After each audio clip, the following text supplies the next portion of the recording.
Okay, Wayne Defrancesco here. Welcome to the website. Remember, you'll always see these videos first right here at WayneDefrancesco.com. So we're going to look at the winner of the Match Play Championship in dominating fashion, Luke Donald. Luke's not a big guy. We could compare him probably with some of the smaller players in history, Gary Player, Ben Hogan, and certainly when you watch his swing, what really stands out is the rhythm and balance, and it makes it look like quite the pure motion, especially when you watch it at regular speed, because it's just super fluid, very smooth, doesn't look like there's a whole lot of effort being expended.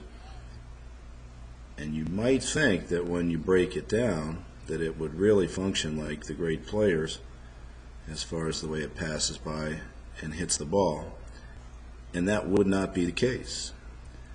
So when we look at Donald, if we look at the backswing, what we are going to see is a classic backswing. Now I wanted to show you a couple of things here about cameras and what you have to watch for if you're going to draw lines. Watch, I'm going to pick this T marker. So when you pick something in the background that's going to be stationary, when I play the video, when I play it through, what you're looking for is movement in the camera. So if you watch, you'll see a little jostling around, and when I get to impact, you'll see that the front line here is exactly where it started. Now that means that if I mark his lateral movement with a line, that in the end, if he moves back or forward, it's going to indicate pretty much exactly how far he's moved, because you can see that the camera is back where it started. Now during the swing, it moved, jostled around a little bit. Camera lowered a hair and then it came back. So, but you can use certain lines if you just keep an eye on things. So watch the down the line view. I'm going to pick this wall over here and I'm going to draw a couple lines. Now watch what happens. Now this is one of these super slow-mo swings, so these things can lull you to sleep and you think that the camera's staying still, but if you watch that wall back there, you can see that if I draw lines on the top of his head, it isn't going to work because the camera dropped down significantly. So sometimes when you watch a telecast, it's hard to find a shot where the camera doesn't really move around much, or at least not enough to draw some lines. So again, you know, what I'll do is I just got to pick some stuff out in the background, and you see how much that moved around. So there's things I can't do. So, but what we will do, since these shots are pretty good, is we're going to look at the general aspect of the swing. His backswing is pretty much flawless. So you could watch the shaft go right up the shaft plane there, stay right on the plane here, and again, remember, we're just moving around a little bit, so we'll just connect it there. And again, just about flawless, nice neutral to flat wrist. If we're looking at some overall head movement, if anything, it kind of stays up, comes down a little bit. So not a big compressor into the ground. Now you will see that line lowered, so if I put this line up here, you'll see he came down some, because that's really where the camera went off to. Now here's the thing about Donald's swing that's kind of interesting. It's in the angle of approach. So if you look at where his hands are there, and we'll get him what we would see as impact, and I'll use a couple different swings where you can see the ball. Now if I go back to address, so that was at 54 degrees, and if I go back to address, I'm going to draw the shaft line out at 46. So 8 degrees higher than address. Now let's watch from the front view, and here what we'll see is we'll see kind of an old school classic right load off the ball movement.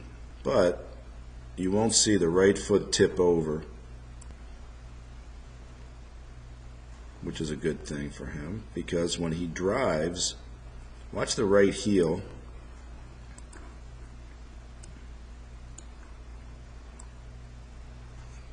Now, I would like to see that a lot more often in the players that I teach, because when I teach lower body movement in the forward swing, I tell people to come from the ground with the right hip twisting inward and driving what I would, just for lack of super accurate terms, 45 degrees left.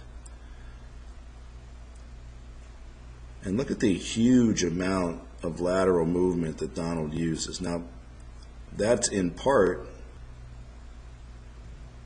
to recover from the right movement of the upper body in the backswing, so it drags the head back to where it came from.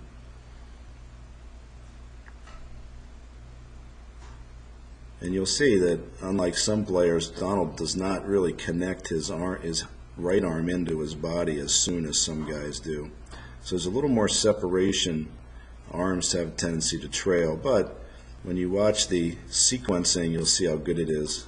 Look at the muscles in the back, in that upper left lat and rib cage. So you'll see the muscles here respond.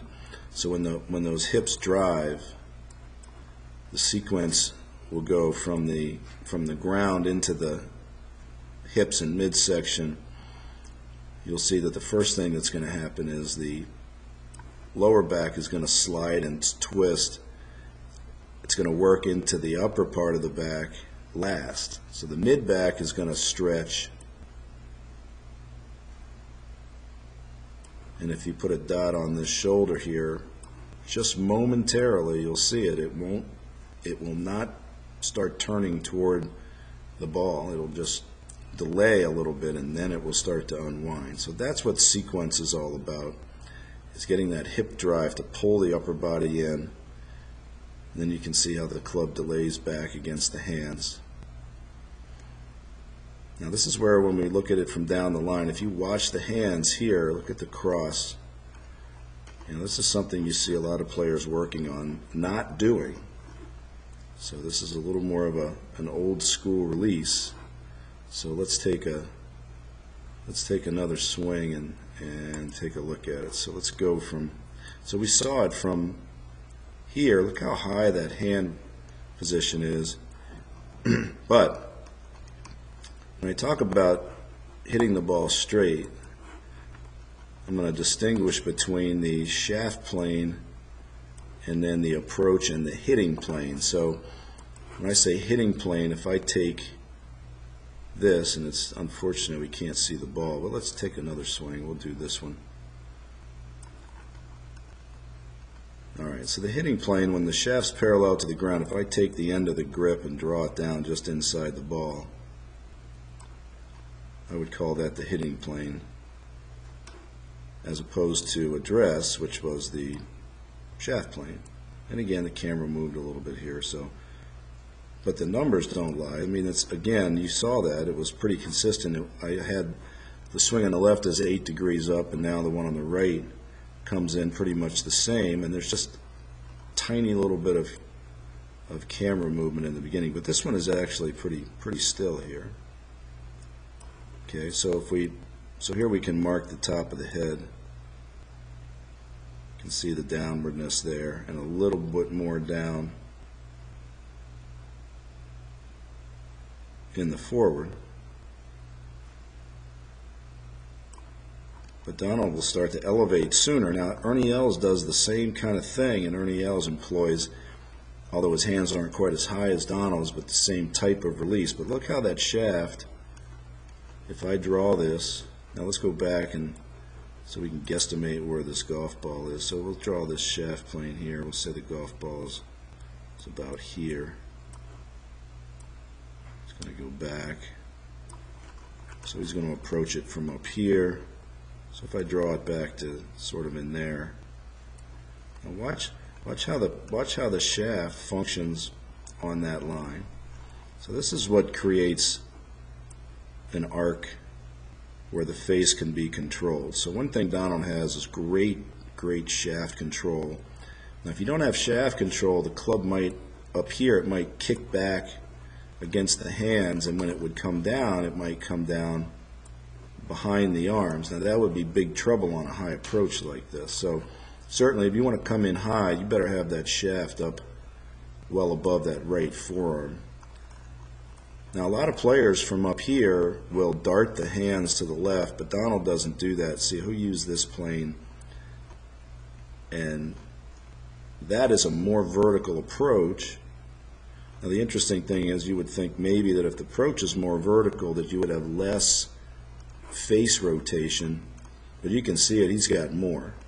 So when the approach is more vertical, you're going to see the toe flip over faster. Now watch the rotation in the grip handle.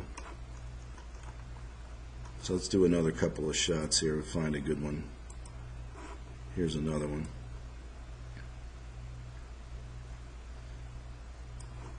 Now watch the handle. Look at that face flash over there. Now, with a backswing this good,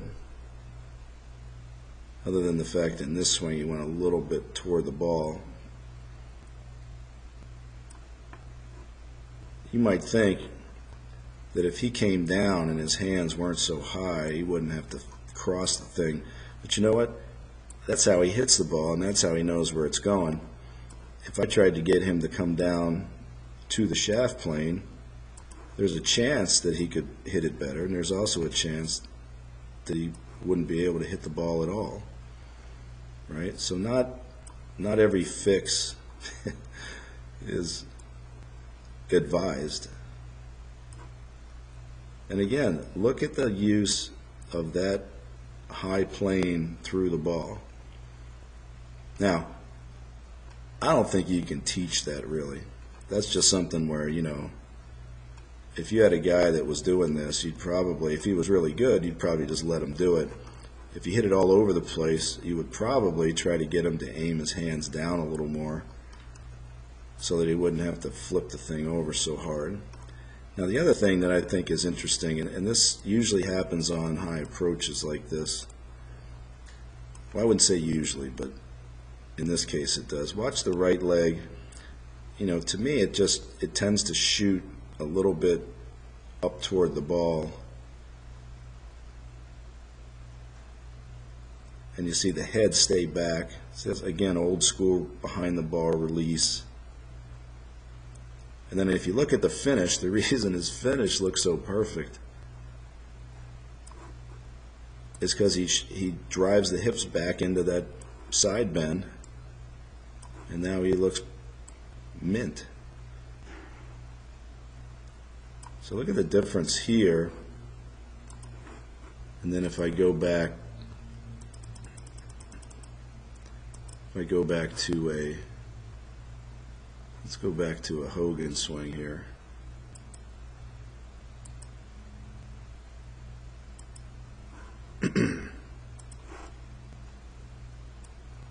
And you see that if I draw the hands in Hogan's swing, then when he comes down, he'll put them back in the circle more or less. And so the big difference here, look at that release and look at that. I think these are two different things altogether.